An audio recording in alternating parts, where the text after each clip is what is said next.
BBPTV show since 2012, where amazing guests share their digital adventures. Who will we meet today? Small biz influencer, up-and-coming trendsetter, accomplished author? You never know who'll be dropping by. And now, here's your host, Elaine Lindsay, the bionic glamourpreneur with True Social Media, who's the second most curious person on the planet. I brought a really special guest, someone that I absolutely enjoy all the time. She's quite amazing, and I'm going to give you a little bit from her bio. Tracey Burnett, today's guest. She supports switched-on, ambitious entrepreneurs, coaches, and consultants who've already achieved success, but want to get more of their ideal clients easily and consistently via LinkedIn. She built almost $500,000 turnover business within the first 2 years, and she really likes to show others how to do the same. Now, she's not only the LinkedIn alchemist, a true LinkedIn specialist, she also has 38 plus years of marketing experience that she gained at corporations such as Unilever, as well as her own consultancy. There's so much more we can say, but I want to get right to it. Thank you so much for being with us, Tracey. It's an absolute pleasure. I'd do anything for you, Elaine. Oh, that's so nice. And she's not a hostage here, okay? She came of her own will. Thank you. Let's have a good time. I really thought it was time to shine a light on you because of your incredible marketing experience. You truly are a font of incredible information, and I think you've kind of seen and done it all when it comes to marketing. Yeah, that was an old fossil, I suppose. Yeah. Yeah, I came up the hard way, you know, without the internet. Although actually, I think that the internet is a lot harder to market yourself on than, you know, normal advertising and marketing ever was, interestingly. Absolutely. And I think that's something we will get into because it is, it's really a different attitude when you straddle both the on and offline world. And I think you do an admirable job of that. But what I want to do is let's get down to kind of the nitty-gritty and why marketing. Why marketing? Well, I fell into it, really. I didn't know what I wanted to do. There were a lot of family issues, so I never went to university, and I just did various jobs. I worked in a shoe shop, I worked in a clothes shop, I sold advertising space, you know, lineage ads. The jobs I did, I worked for a tinfoil company grading tinfoil, I think at one point for a couple of weeks. And then I've always been one to push myself, and I thought I have got to get my act together. And I saw a job advertised for Unilever, and so I applied, thinking I really don't have the experience for this. I don't know what I'm doing. Anyway, went along to the interview and just said, yep, I can do that. Yep, I can do that. And anyway, got through to the interview, got the second interview, and then got a letter saying, really sorry. In fact, it was a telephone call saying, I'm really sorry that you don't have the job. Because somebody else just picked you to the post because they had some qualifications in marketing. So I thought, okay, you know, try again. And then about 2 weeks later, I got a phone call from the marketing and advertising manager saying, oh, she never showed up, and would you like to come and start? And I went, yeah, yes, of course. And that was my big break, really. And there was the lady that was doing the job before me, she was still in the post. And so I literally was like a sponge for 2 weeks. I just followed her around, took copious notes, and just learned everything in 2 weeks. And then continued to learn until I could do the job basically in the morning and practically take the afternoon off because it was right in the middle of London's shopping street, Oxford Circus. So it was great. So that's the short story. The short story. I bet there's a lot in there. All that you did in those first 2 weeks, okay, that speaks to me of a really indomitable spirit and someone who really understood that you have to push yourself no matter where you come from. You're the only one that can make you succeed. Yeah, I think, and if I look back at that must be inherent in me, you know, because my family didn't, you know, I was never pushed. I was never taught to sort of have goals or push myself or do better, or, you know, there was none of that in my family. So, but I think, you know, looking back on my life now, all these decades later, there is a drive in me, you know, that I've always had. Well, I think that sort of speaks to nature versus nurture. Yeah. And shows that, you know, we're all born with something. It's whether or not we actually put it into action, whether or not we use it. So kudos to you for that. Yeah. How long did you stay with Unilever? I stayed there for 4 years, and it was back in the old days when we all had our own individual offices. So there I was in the centre of London with my own office and little kettle and all the newspapers delivered to me in the morning. So I'd sit there and read the papers, and there was a canteen downstairs, so it's bacon and eggs for breakfast, and then lunch, and then I go shopping to Selfridges, which was literally just across the road. It was, you know, it was quite a jolly time, really. But you know, all the jolly time aside, obviously I learned a lot because I was working with this. It was a subsidiary of Unilever called Elida Gibbs, and they did all the toiletries. I don't know whether you know these brands like Sunsilk, Harmony, Impulse Body Spray. Was part of the launch team that launched that. Denim Aftershave. I don't know if any of these are around anymore. Pears Soap. Everybody must know Pears Soap. Yeah. So I was, and I was really lucky because the guy that I used to work for, Bruce Hanson, he was at the end of his career, and he just taught me so much. And I was involved with all the brand managers, you know, launching products, you know, and marketing products. And then on the other side, I was, you know, I had all the suppliers, so all the advertising agencies. We had 3 of the biggest advertising agencies working for us. So I saw all the inside workings, you know, from that point of view. Plus the fact, I can't remember what year it is, but it must have been like 1970s. There was big expense accounts, so it was great because we all had these slap-up lunches. Oh yeah. My parents and I would go to the beer keller on, I think it was on Bond Street, down a wee staircase. Oh my God, it was the best place for lunch. Yeah, there's so many places in London. Oh my God, yeah, tons and tons. Yeah. But in the 70s, yeah, I was there in the very late 70s for a little bit. Yeah. Who knows, we may have crossed paths. We may have done and never realized it. And absolutely. Well, I think it's really interesting, and part of why I wanted to talk to you today was you have straddled that online, offline, but more than that, you came before the internet, as did I.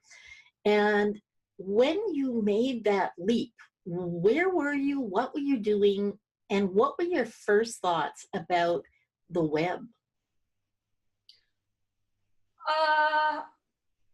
I thought it would be easy because, of course, I had a lot of marketing experience, so why wouldn't it be? It's just, you know, different, you know, because I'm not, you know, I used to like cold call people, go and visit, do a meeting, come back, write a proposal, have my secretary type that up, and go back and present it. You know, I don't know, I don't even think we had email, actually, now I think about it. Anyway, it was a long time ago. And so, but I did realise my limitations, I have to say, and I offloaded a lot of money to one of the gurus, which I won't mention. And they were doing a website for me, and I had coaching for a year. And I mean, this is so mad now I think about it, but they recommended that I did like a really big launch. I'd never done anything online before, and they recommended I did a big launch. It was like a telesummit. So I had to find people, interview people, the whole, they offered something as freebies, and then we monetized it in the second half. And, obviously I did not know anything, so I was relying on them. And then there was a really big disaster. So I spent all this money, and the tech guy went AWOL, literally in the middle of the campaign. And we were just about to monetize it, and I had no logins, nothing. I couldn't, and of course, if it were just me, I could just sort of walk away with my tail between my legs thinking, oh my God, that was a big disaster. But of course, I had, all these JV partners signed up. So it was a really bad experience, I have to say. I mean, his father had died, and we didn't hear anything from him for a week. So that was a baptism of fire, I think. And then I think after that, and I still think that experience aside, I still think it's a good idea to pay for help, but you need to find the right people, and which you don't necessarily know in the first instance. But then I sort of obviously was very shy of giving anybody my money and actually, trusting anybody. Yeah. So I thought, I can do this myself as a piece of cake. So I set about teaching myself, and I absolutely hated it, the tech side of it. I mean, I have to say, I did learn a lot, but I don't want to do it every day. So that was how I sort of got into it. That must have been about 12 years ago. Yeah. And I know you still have a little bit of a dislike on for some tech. Yeah, well, SEO, I just think, explain it in simple terms. Really underneath that is probably, I always liken it to when I was about 8, and I just couldn't get maths. It just went over my head, and I just used to get so frustrated. And I feel the same with SEO. But tech, I can go so far. Don't ask me, it just reminds me of that. I can go so far back, but it just frustrates me because I don't understand it, and I like to be on top of things. I like to be think, I get that, and if I don't get it, I'm not interested. And that's interesting, because you see that a lot in self-made people, because we do tend to play to our strengths. And when you get too frustrated, some people just give up, and other people decide, well, that's not for me. Let's delegate that to someone who likes that, which makes perfect sense to me. Yeah, it does. I mean, obviously in today's, I think the trouble with the internet has been really that you get told, or you think that you can make money online without actually having any experience or having any money. How often do we all hear, you just need to put up a landing page and have a freebie, or become an affiliate, or whatever it is. There's so many things that we get told, but really we do need to know. We do need the money, because we're not experts at everything, and therefore now I'm a believer in, if I don't, that's not my skill set, then I give it to somebody else. But of course that takes money. Absolutely. And I think you're absolutely right. A lot of people have made it too simple, or appear too simple. Yes. And it's really not. No. Now, something interesting, and because you've been in marketing so long, I think you're going to have a great answer to this. I've had David Amerland on the show, and he just spoke in Quebec City about the end of marketing. And I, in a way, kind of agree with him, because we're at a point where you can Google anything. If you don't know something, you just Google it. It could be anything. You know, like I'm not advocating this, but you could figure out how to do brain surgery simply by going online and checking it out. Now, I am not in any way, shape, or form telling anyone to go do brain surgery. Yeah. Just thought I'd get that out there. But I think in terms of marketing as you and I knew it, and as we know it now online, the deep funnels and all the structured bits and pieces, I think customers are just too damn savvy to go down those rabbit holes anymore. Yeah, well, I think there's definitely a move away from all the big launches, you know, and I definitely think there's a move towards relationships. Yes. And I definitely see that on LinkedIn. But I think it's across all of the platforms. And I mean, people just don't like BS anymore. And I don't blame them. Yeah. You know, I mean, how many, you know, if I had $1 for every time I've heard, you know, one of these gurus say to me, oh, you just need to buy this program and you're going to be on a beach in a hammock with your laptop and it's everything, you know, it's going to be £1 million in the bank. So irritating, you know, and so false. And hopefully, I think, you know, well, hopefully people see through it, but I don't know whether they do. Unfortunately, there's a lot who don't, and you end up using that laptop basically as a pillow in the hammock because it's not good for anything else in an awful lot of places. Yeah, exactly. Yeah. You know, we're not here to just knock marketing and things. I think what we're seeing is a natural evolution that's been exponentially sped up in order to keep up with tech that has also sped up exponentially. You know, the things that have happened in the last 25 years took hundreds of years before to get anywhere near that. Yeah, and I think, you know, I still think relationships are the most important, and I think that the tech is just a support that, you know, you shouldn't really see, and I think it's very easy to grab hold of the next sort of new piece of software or tech or whatever, but you know, you should really evaluate each piece as you go. Yeah, the next shiny object syndrome. Well, I think it's interesting. I don't know how you feel about. It seems that millennials are on their own and of their own returning to word of mouth. Okay, they're much more likely to buy something because their friends did or someone told them about it. And I think word of mouth is invaluable, and it goes right back to building good relationships in the first place. Yeah, you know, yes, word of mouth, but you could take that step further, couldn't you, and say social proof. Yeah.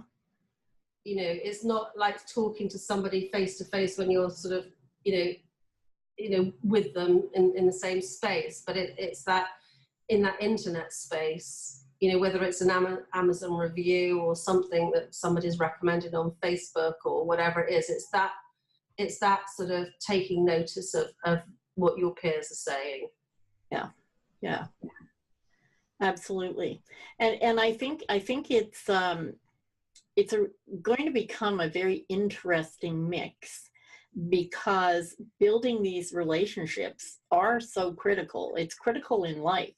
Humans, by their very nature, are not solitary animals. You know, we tend to build community. We live in tribes. It's still the preferred way to be human, I guess, is how to put it. Social media is simply this era's iteration of what we have always done. Yeah, it is. It's getting harder to get noticed. So if you're posting something in the feed, it's you know, again, you know, so many people say, you know, how do you get those traction? I mean, there's loads of different ways you can do it, and not all of us get it right all of the time. I mean, I've got posts that only got a few likes on them. You know, I don't know particularly why, but I think that leads on to another point, which is, you know, you need to continually be measuring and looking and seeing what works. So, you know, if you are trying to get some traction in the newsfeed and get up there, then and get the visibility, then, you know, you need to know those. There are often tips and tricks on this. So, you know, the way the algorithms works and things like that. You know, you know, this, you can't just post something and hope it'll work. Yeah, I think is what I'm trying to say.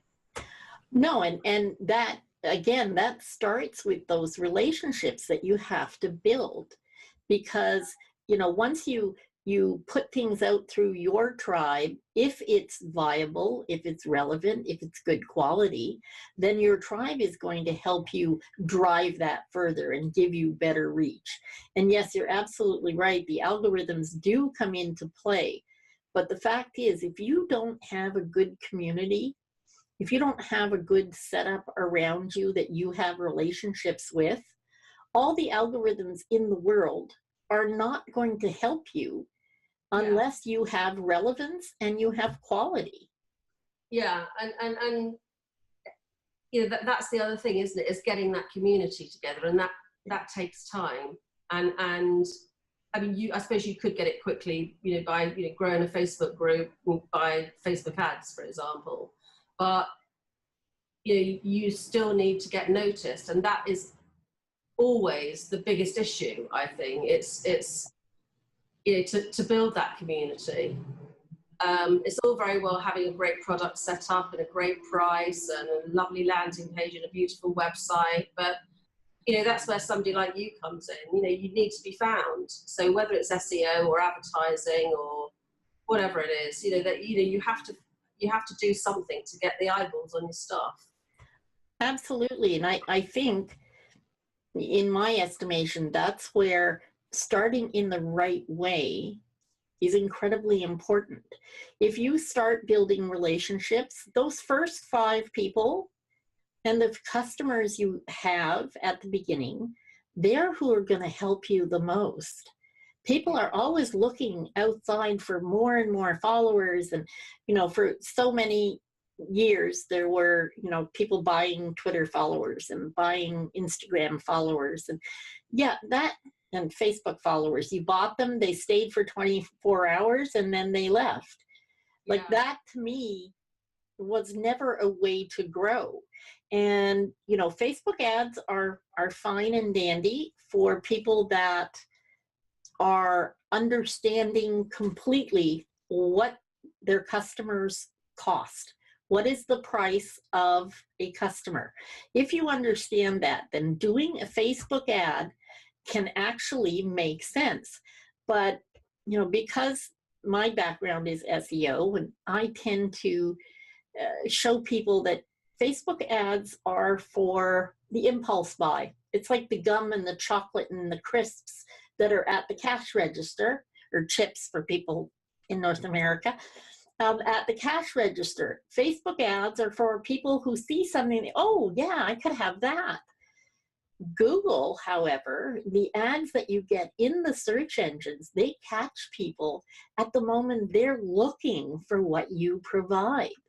Yeah. So in essence, when you do it well, put it together from, you know, your start, your few good relationships, you're actually going to end up with better return, better traffic, and better eyes on and visibility, because people do know who you are and they're passing that along. Yeah, that's, you know, that's absolutely right. It makes total sense. Total sense. Although I don't know, about 4 years ago, I did a 2-week Facebook ad campaign and filled a group with 1,500 people. Yeah. That was, you know, if you know, again, that's that time and money thing. It would take you quite a while to build a group of 1,500 people. But that's absolutely right. What you said there, time and money and targeting. When you're targeting the right audience, when you absolutely understand who it is that you are speaking to and who needs you, then right away you've got, you know, half the battles in the bag. Yeah, and that's that's where I always start with a new client, because I think, you know, I suffer from this as well, that we think that if we widen our market, our target audience, then we're going to get more sales. But actually, in actual fact, the reverse is true. Yeah. And you know, the narrower the niche, the more you can, you know, speak the right language and sort of get them here, you know, get them on an emotional level. You know, there's, you know, I've got a client at the moment, he's trying to appeal to business owners, you know, entrepreneurs, business owners, and also employees. And I'm going, no, we're not doing that. You have to pick one. Yeah. Yeah. Because some, you know, the way you would write a website copy, or, you know, your LinkedIn profile or a message or whatever would be totally different, Yeah. you know, to those two audiences. You know, because one, you know, one, it's his money out of his pocket, and the other one is more interested in, I don't know, keeping his job, or, you know, looking like, you know, he's done a really, really good job. You know, there's just different goals, really. Yeah. Yeah. So it's very important.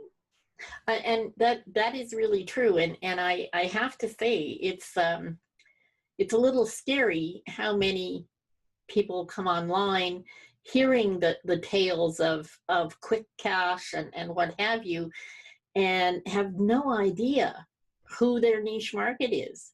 I can't tell you at how many networking events I've asked someone, oh, and who's your target market? Oh, well, everybody. No, everybody's not. No, they're not. And, you know, and I see that time and time again. And unless you've got one particular market, and you can try, you know, you really have to understand what their pains and challenges are. And, you know, and often that's by speaking to people. And very few people have actually done that. And you need to know what they're trying to achieve. You know, they're on island A, they want to get to island B. You're just the boat that's going to take them. So you have to understand, you know, what's going to make them get in your boat, and where they want to be. So. Yeah, that's such a good one. I haven't heard the boat analogy for a while. It's absolutely true. And you know, like everything else, things go in cycles. And we see that in marketing too. You know, everybody's using the same buzzwords for a while, and they're all going after the same kind of funnel, and they're all doing the same kind of webinars.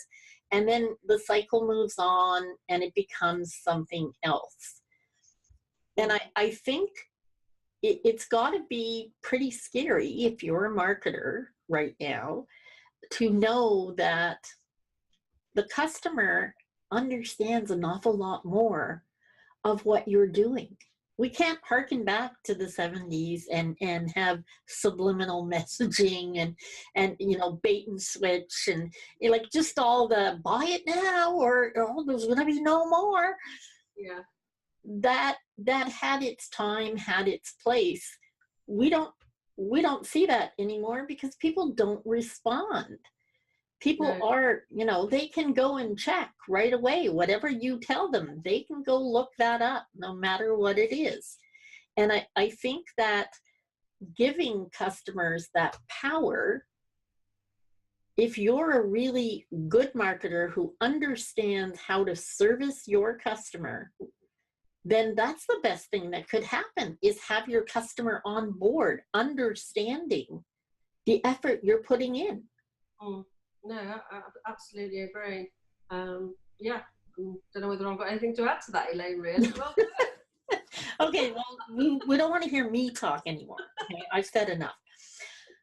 Let's look at something maybe a little challenging, if you will. As the LinkedIn Alchemist, I know that you help people get leads on LinkedIn, and you're very good at what you do. I noticed you were talking about people starting to see sort of an odd shift on LinkedIn. Do you mean that there's just... Is that an article I wrote on the dark side of LinkedIn? Yes. Let's talk about the dark side. Well, what I was finding is that I had people on LinkedIn saying to me, "Oh, I get so many people, you know, contacting me on LinkedIn about how they can get me leads? And yeah, you know, there are, because there's a lot more, there's more courses around. LinkedIn's got very fashionable over the last couple of years, and there's a lot of Chrome extensions around that will enable some, you know, body that doesn't have much experience to just to sort of plug you into this extension and blindly get you sort of, you know, connections on LinkedIn and get you leads. But, you know, that's not a good way to operate, because that's spamming, you know, for a start off. And, you know, actually, I've got a little story. When I was doing my research before I decided to solely do LinkedIn, I was doing some research in a group that I was in on Facebook, and this guy stuck his hand up and said, "I'll talk to you."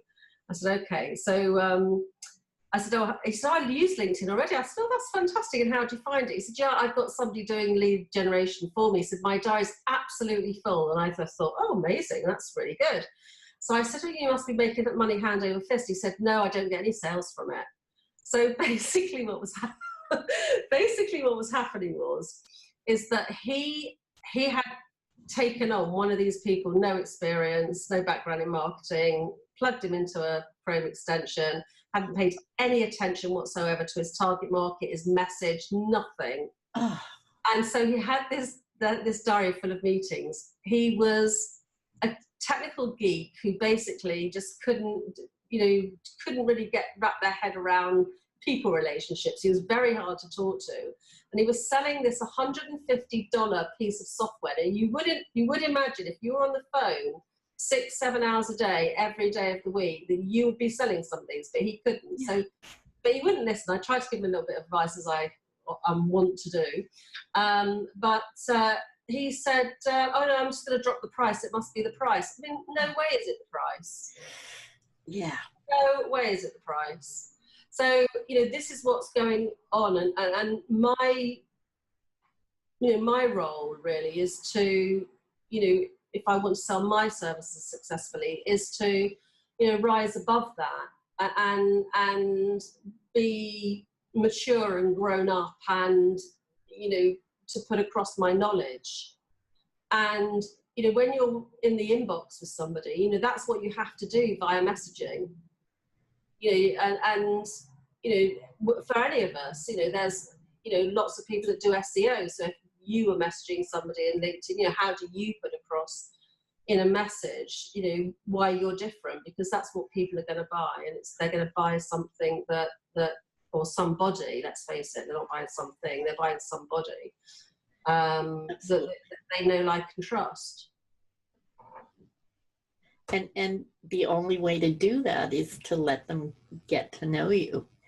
And I see a lot of these who use these lead generation extensions and what have you. It's one thing to generate all these leads, but if you don't know what to do with them, I think that's where someone like you comes in with your expertise, because you understand what to do. Next step. You know, this is exactly it, and this is the nub of it really, and it goes back to something we were saying earlier about somebody saying, "Buy my program and this is the answer to all your problems." And I suppose, you know, as I said earlier, I've had my struggles online, and I've seen lots and lots of coaches and consultants with those same struggles. And so what I was really looking for was to give somebody this total package. So even if they were a startup, they could buy a package from me and it would give them everything. So it's split. I think there's 3 areas that people need to look at. Number one is what we just talked about, which is the target audience, the niche, the marketing message, you know, their product, you know, how they put that across, you know, and the pricing and how they put that across. And then you can go out and get some proper leads, you know, people that are actually going to be interested in what you've got to sell, and people that are a match for you. And then the third part of it is how to have conversations with people so you can convert those conversations into sales. And you know, I had a client last year who, in the first month of working together, she got 32 people sticking their hand up saying, "I want to talk to you." And I was so excited for her. And the upshot of this was she got no sales out of it whatsoever. And it's purely lack of sales skills. And so, you know, now that's, you know, what I'm offering is that 3 parts. So it's getting your business foundation started, getting, you know, attracting the people that actually are going to be interested in your product, and then having the ability to actually get them on a Zoom call or phone or whatever, and actually convert them into clients. Because all of those things are equally important. One doesn't work without the other. Yeah, and that's, I knew you would have that good message, because we do tend to see online people that do 1 or they do 2, or they might do 1 and 2, but very often they don't do 3. And a lot of times it's because of fear. A lot of times it's, who knows, they were never taught. Having your marketing background is exactly the expertise that's needed to take someone by the hand and bring them through the whole journey, so they are getting all 3 pieces, which I think is great. Yeah, I mean, that's where, you know, that's been where an old fossil really counts for something, because you've been there, seen it and done it, and you've got the tips I suppose. But, you know, I think sometimes it's, you don't know what you don't know. And sometimes I speak to people that says, oh, you know, I'm okay at sales, I'm good at sales. And there is always a danger that they're good at sales because actually they haven't spoken to anybody cold, as it were, that they've got referrals and it's all been warm leads, and they're obviously a lot easier to convert. Yeah. And then looking at the beginning bit, the business foundation, the target audience, is that, and I've had exactly the same thing myself, where you have this real fear of niching down.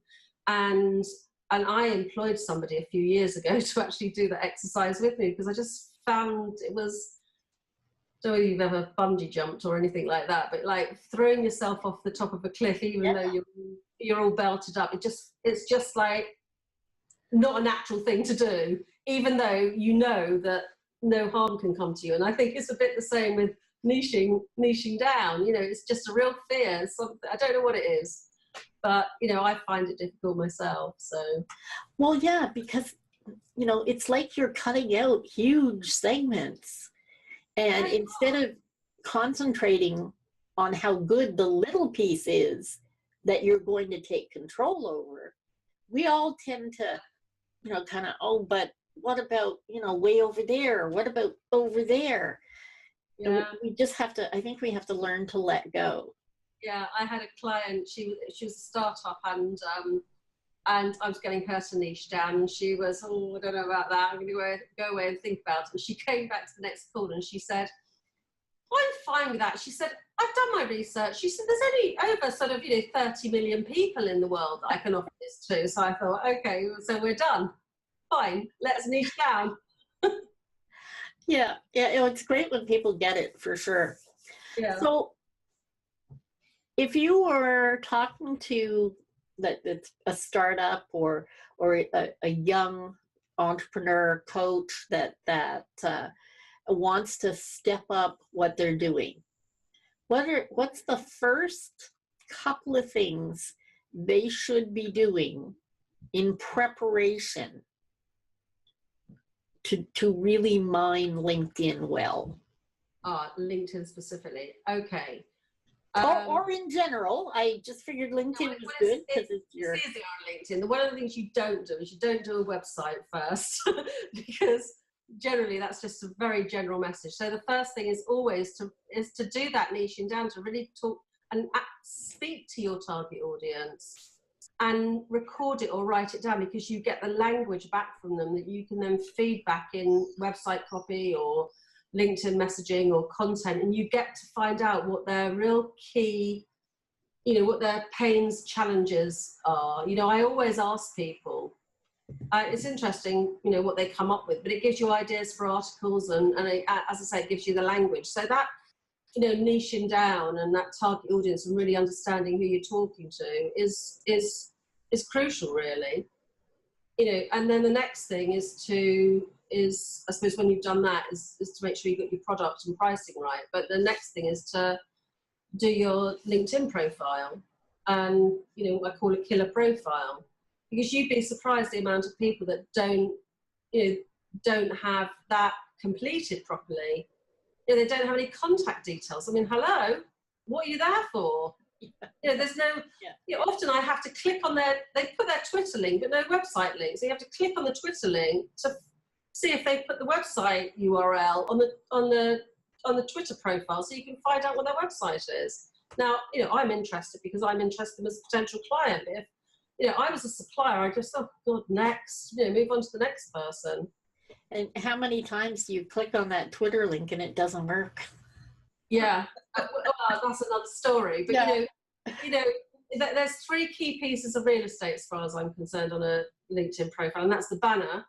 Look at it. I always think of the LinkedIn profile as like an ad, and you've got the banners like the headline, and then you've got your name with that tagline. Yeah. Then you've got the first 3 lines of copy in your profile. So if you are telling a story with those 3 pieces, then that will make them click, see more or scroll down. And in the tagline, I mean, who wants to know that you're an owner or what your title is? Most people don't really care, because most people are there because even if it's subconsciously, they're saying, what can this person do for me? And so you need to tell them. And so if you say, I don't know who you help and what sort of results they get, then game over. It's all fine then. They click more and read on. Get loads of testimonials on your LinkedIn account. Fill it all out. Make sure you got your keywords and your tags and whatever. You're better at that than me. Make sure you got your settings right. That's another thing that people don't check, is the settings. Yeah. And one thing I'm going to add to what Tracey said that is totally important from my side of it, that a lot of people don't realize. LinkedIn has its own incredibly powerful search engine. Yeah. Okay? That's why you're there. That's why it was set up. And in terms of you're the owner or the CEO, nobody's looking for an owner or a CEO, or they shouldn't be, because most of them already are, or they're somewhere in there. The idea to get in that LinkedIn search, which is targeted specifically to business and what businesses do and sell. I mean, it's absolutely perfect. It's not, Google is very wide based, find out the best restaurant, or, who makes the best avocado toast, or where can you go? Where can you go? Yeah, I can do that too. But where can you go? Where's the best fishing? All of these things are outside the scope of business. LinkedIn search is specifically about business, and you kind of have a captive audience. 500 million is a pretty decent captive audience for people who want to find who you are and what you do. Yeah, exactly. Though I'm really pleased when people put owner, or they got owner somewhere on their profile, because I search for owners, because I don't work with anybody that isn't an owner. So it suits me just fine. But definitely somewhere else, not in your headline. No, not in the headline. Yeah. No, that belongs in your employment. Well, I have to say, wow. Okay, thank you. This has been a really interesting interview, and I think I've spoken more than I probably should in an interview, but I know that people can see just how much expertise you have, Tracey. It really has been wonderful. The last thing that I do on my show with people is get you to offer your audience one little tip that they can immediately implement, be it business or personal, something that you use on a daily basis. I think the biggest tip really is and it applies to life and business. And I think that is to be consistent in your effort. Yes. And so what you could do as soon as you finish this podcast is sit down and plan out what you want in business and in life, and then list the tasks that you need to get there and make sure they're achievable, obviously, and then take regular and consistent effort or action, because daily if possible, and implement one thing right away, because that will get you started. Yeah. Bringing it down to sort of marketing, and you can't stop and start on marketing. There's this tendency to do a lot of marketing because you need some clients, and then you've got the clients and then it drops off again, and you're continually doing this. But if your marketing's doing that, so is your revenue. So you're earning good revenue, and then you're using it all in your downtimes, and then it just pattern repeats. So if you've got a system that just keeps on going, you should have a business that grows. Well, I think that was very well said. And yes, that's very good. No feast and famine attitude, that doesn't work. I think that's a good point. And for anybody with a LinkedIn profile that fits coaches, entrepreneurs, consultants, and if you're ambitious and switched on, you need to contact Tracey.